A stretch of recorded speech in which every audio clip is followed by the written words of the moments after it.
안녕하세요. 위례 바이오 요양병원 송국평 원장입니다.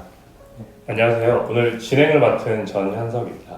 네, 원장님 오늘은 원장님께서 이제 현장에서 진료도 보고 환자분들도 만나보시면서 좀 이런 거는 원장님께서 알려주셔야겠다 이런 것들이 많다고 하셔가지고 오늘은 그런 내용들을 좀 준비해 봤는데요. 원장님 근데 현장에서 어떤 의문들이나 그런 애로사항들이 있었나요? 네, 우리나라 전체 인구 5천만 명 중에 암 환자가 약 한 180만 명 정도로 지금 등록되어 있습니다. 환자는 굉장히 많아졌는데 그러다 보니까 대학병원에서 환자를 몰리다 보니까 제도적으로 환자를 다 수용할 수 없는 그런 문제가 생기다 보니까 대부분 수술, 항암제, 방사선치료 이 세 가지를 하고 있는데 물론 환자가 바로 수술을 해야 될 환자라면은 바로 입원할지라도 한 3, 4일 정도 되면 퇴원시킵니다. 그리고 후에 일어나는 방사선 치료나 항암제 치료에 있었을 때 생기는 부작용, 그거를 해결하기 위해서 대부분 집에서 치료하기에는 요즘 세대가 많이 바쁜 가운데 있다 보니까 제대로 서비스 받기는 어렵죠. 제가 말하고 싶은 거는 이때는 꼭 요양과 그에 대해서는 서비스를 받는 어떤 시설이 필요한 걸로 지금 현지에 와 있습니다. 대학병원 안에서도 물론 이제 치료와 수술 끝나면서 항암제 치료나 방사선 치료 가운데 병원에서 입원해서 관리해 주는 게 원래 원칙이지만은 아직까지는 우리나라 제도적으로 의료 시스템이 그렇게 갖추지 못하고 있습니다.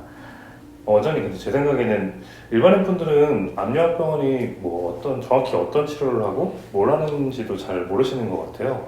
네, 20, 30년 전에는 요양병원이라는 제도가 시작할 때에는 주로 대상은 노인이었었습니다.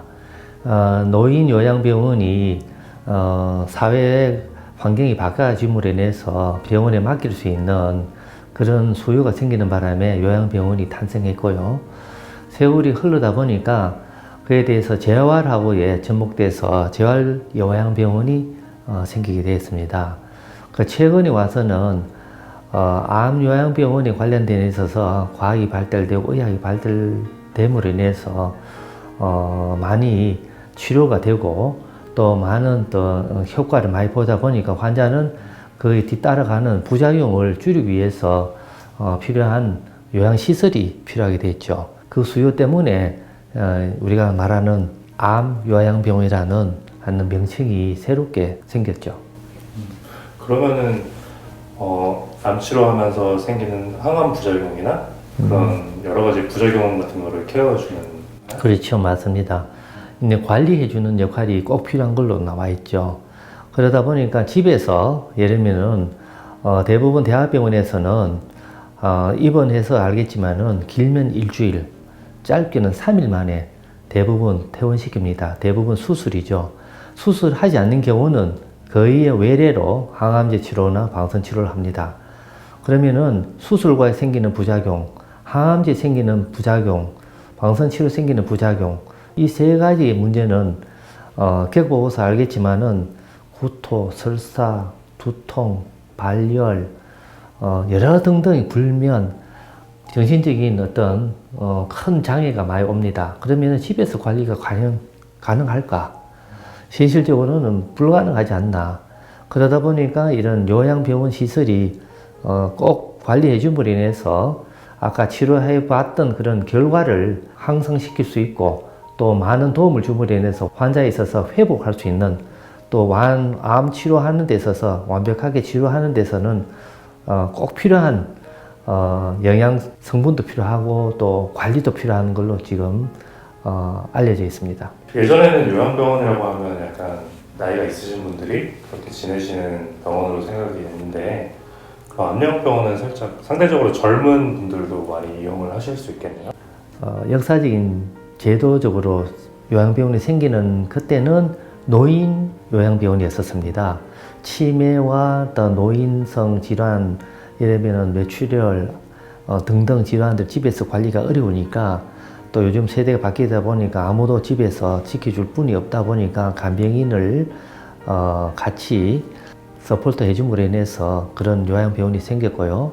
또 그 후에는 이제 재활의학이 많이 발달돼서 재활관계된 시설과 또 물리치료사님들의 헌신으로 많은 또 회복하는 그런 규모가 또 나타났고요. 요즘 와서는 암요양병원에 관련 생긴 것도 대학병원에서 전체적으로 이거를 관리할 수 있는 시스템이 없습니다. 그러다 보니 이 시스템을 우리가 집에서 관리 어려우니까 요양병원 기관 안에서 만약에 관리하게 되면 더욱더 완벽한 치료와 효과를 올릴 수 있겠나 생각이 듭니다. 원장님 그러면 암요양병원에서는 정확히 어떤 관리를 해주는 건가요? 네, 아까 제가 말씀하신 대로 대학병원에서 입원하고 퇴원 기간이 굉장히 짧다 보니까 수술 관계되어 있어서 관리를 집에서는 할 수는 없습니다. 그래서 그걸 또 외래로 왔다 갔다 할 수 있는 상황도 안 되니까 그러면은 요양병원의 기관 안에서는 예를 들면 소독, 관리 그것까지는 집에서 뭐 하니까 우리 같은 시설이 필요하고요. 또 두 번째로서는 항암제와 방사선 치료함으로써 생기는 부작용 그것도 이제 집에서 관리하기에는 한계가 있습니다.